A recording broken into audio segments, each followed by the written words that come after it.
Matipid at mailap namang sumagot sa media si Senate President Francis Cheese Escudero kaugnay ng impeachment proceedings laban kay Vice President Sara Duterte. Pero giit ni Escudero, hindi ito interesado sa posisyon kung sakaling tuluyang mapatalsik ng Senado mula sa pwesto ang bise. Magbabalita si Raymond Dadpaas. Hindi daw interesado si Senate President Francis Cheese Escudero na maging Vice President kung sakali at tuluyang matanggal sa pwesto si Vice President Sara Duterte Carpio. Ayon kay Escudero, ayaw niya itong pag-usapan ngayon, lalo na't uupo sila bilang mga hukom sa impeachment court.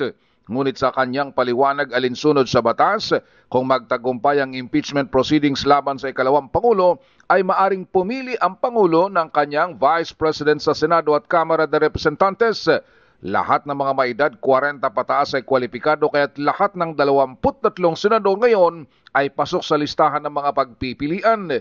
Kapag nakapili ang Pangulo ay kailangan itong magkahiwalay na pagbotohan pabor ng 2/3 ng 2 kapulungan ng Kongreso. Sa kanyang panig sinabi ni Escudero na may dahilan itong personal kaya ayaw niyang maging Vice President. Senator below 40. So sir, qualified ka nga? No, hindi ako. But lahat ng senador ay qualified at yung mga mambabatas na 40 and above ay qualified. Yun yung pool ng qualified na mga taong pwedeng i-nominate. Kung i-nominate ka sir, open ka na maging vice president? Ayokong pag-usapan yan because it's unfair. We will be sitting as an impeachment court. Pero sa totoo lang, mamaya sabihin ko sa iyo kung bakit kung bakit ko ayaw.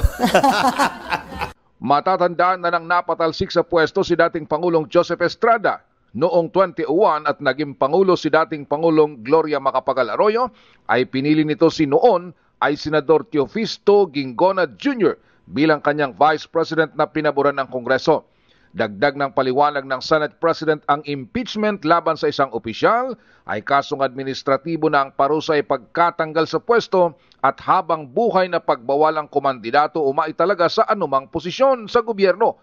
Kaya't sa mga opisyal, gaya ni dating Ombudsman Merceditas Gutierrez, ay mas pinili nitong nag-resign bago pa man nagsimula ang impeachment trial laban sa kanya. Para sa MBC TV Network News, ito si Raymond Dadpaas, una sa Pilipinas, una sa Pilipino.